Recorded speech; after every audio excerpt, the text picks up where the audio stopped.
Good morning. Woo. Good morning. And isn't it a lovely morning? My last bit of coffee before Snoqualmie Pass. I have no more coffee after this, which is a travesty. But I'm gonna grab some.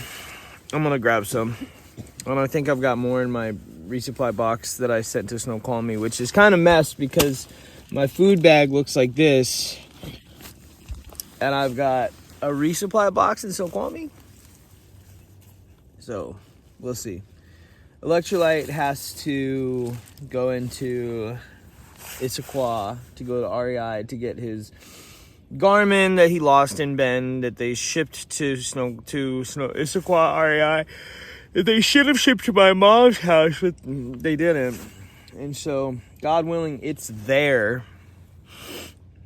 Going to Issaquah and maybe bounce my resupply box forward. And then pick up some coffee. We'll see. Otherwise, it's almost 7 o'clock and we're about 12 miles from Snoqualmie Pass. So it's time to pack up and walk. It was cold again last night. Cold again, but not wet.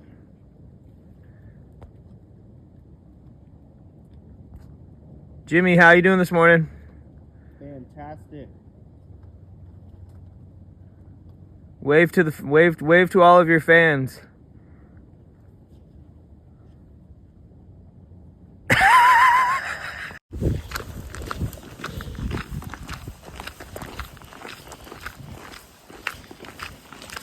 And we out 13 miles to Snoqualmie Pass. Not too shabby.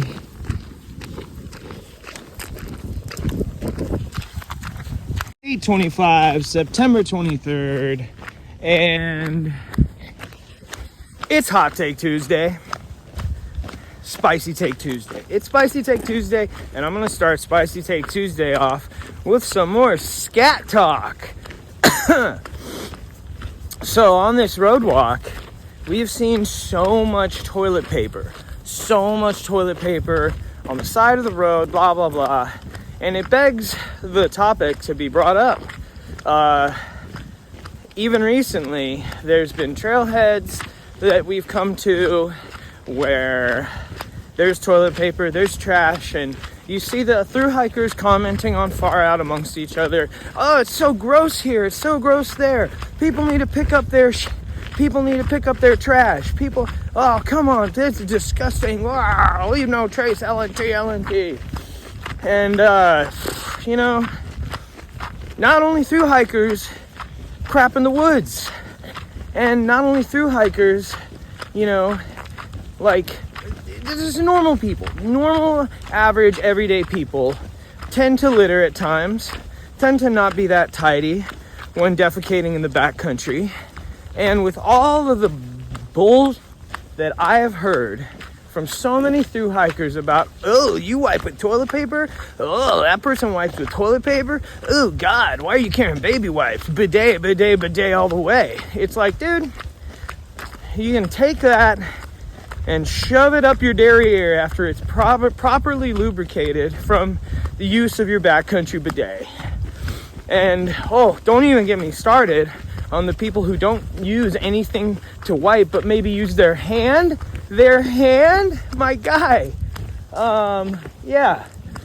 So Spicy Take Tuesday, Spicy Take number 1 is, it doesn't matter what you use to clean your arse in the backcountry, so long as you are, wow, look at that. So long as you're properly cleaning yourself, you're not leaving toilet paper all over the place, and you're attempting to the best of your human capabilities using resources available to you, burying your remains. So yeah, Spicy Take Tuesday continues as we finish road walking into Snoqualmie Pass.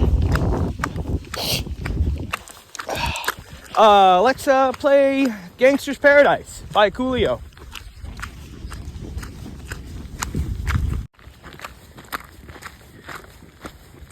Both of his shoes are untied. They tend to do that sometimes. He's too light, too fast. I'm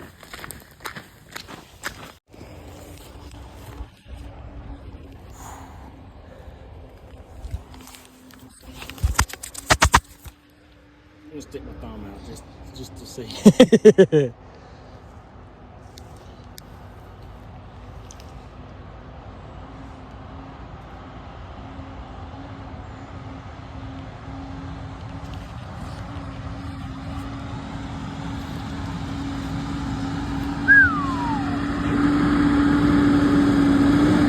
Dang.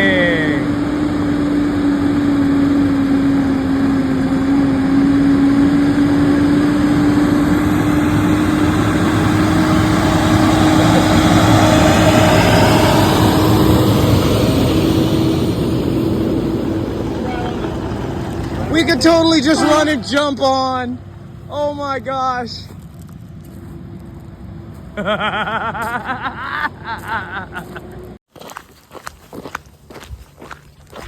Almost 10 o'clock on our walk into Snoqualmie Pass this morning.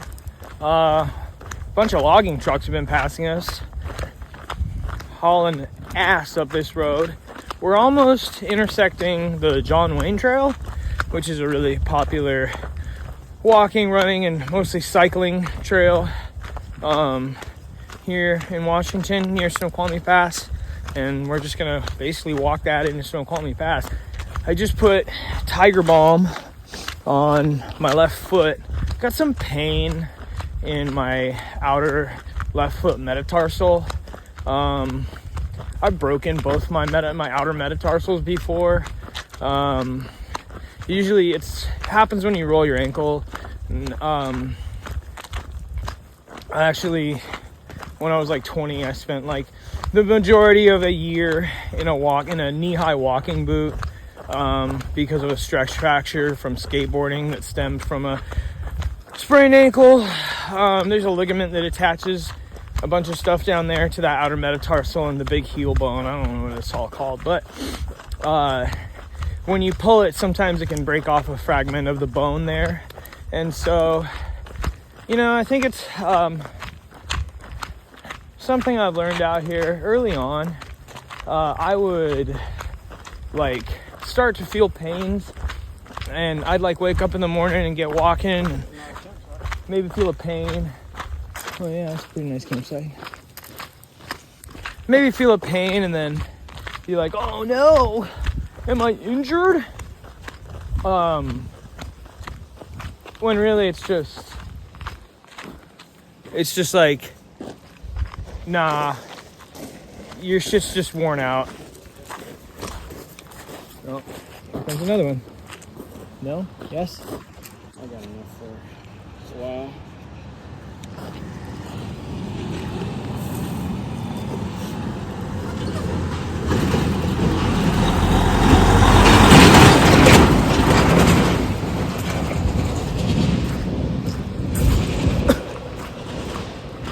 And so, I think I'm probably not the only one, but I think you learn I'm sure I'm not.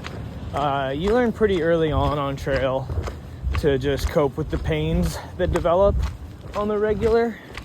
And but now that we're this far along, some pains it's almost like you need to listen to them more, because now with all the walking that you've done,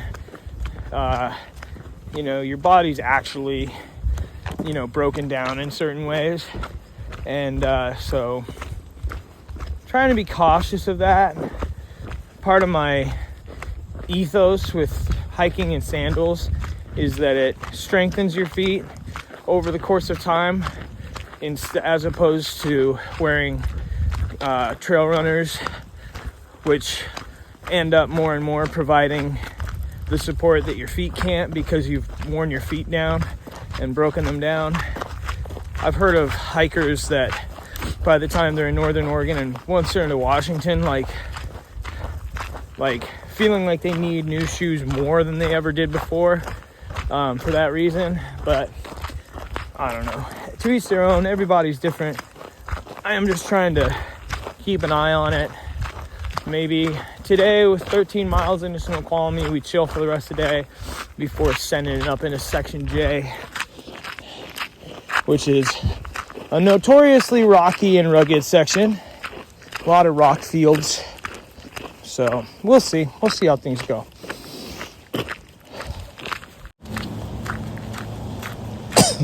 You know, I know a lot of the time I talk about, oh, I dreamt about this. And you hear a lot of people say like, you know, oh, living the dream.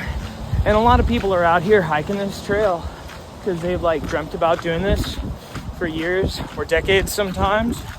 But I think something that you don't hear talked about often, I don't, that I've, you know, after glamorizing and fantasizing this kind of hiking and this hike, realized is a grim reality, is that sometimes it is like a dream, but it's like a fever dream, or an uncomfortable, like pseudo nightmare, where like you'd be having a great morning, awesome time, everything's fine, you're not injured, nothing horrible is happening, everything's going fine, but you know, like the reality is that you've been out on trail for oh so many weeks or months and oh so many miles, and you find yourself in situations where like this road walk, like been walking along this lake for, you know, hours, and you know, looking at a dirt road for hours, and sometimes like I'll just check myself and be like, whoa, like I'm not dreaming, I'm not insane, but it is kind of like a weird dream where you'd be like, oh yeah, I had this dream where I was just walking on this dirt road forever and ever, it never seemed to end, and there was like this lake to the right of me that seemed to go on for forever. And it's just one of the factors that's like a common occurrence for me since end of the Sierras. Yeah, crazy. 1 o'clock p.m. September 23rd, and we are just under 3 miles from the summit at Snoqualmie.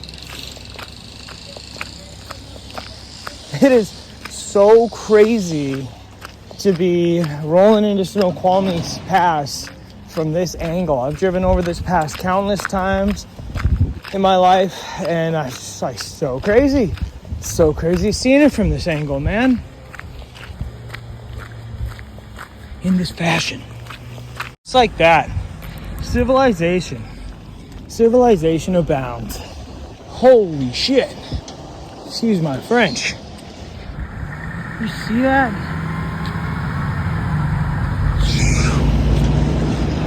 Money. So much money. People who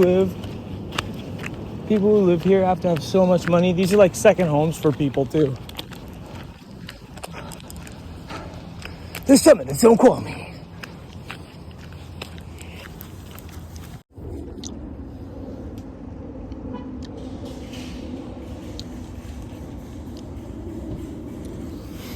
We're here in Issaquah. Luckily, we got a ride in from one of the gals who works at the pizza place at the summit of Snoqualmie. Unfortunately, so shout out Celestial, thank you, girl. Because unfortunately, she had to go into Seattle because one of their coworkers got into a terrible accident and is in the hospital. It's crazy. But we're here. Electrolyte got his Garmin. We're hopefully going to get back to the trail tonight. We might have a ride back from the same gal that gave us a ride here. September 23rd, PCT, 2025. Oh, Lord. You see that? You see that? That's called a potato vine. You can't have those in Washington past like September, October.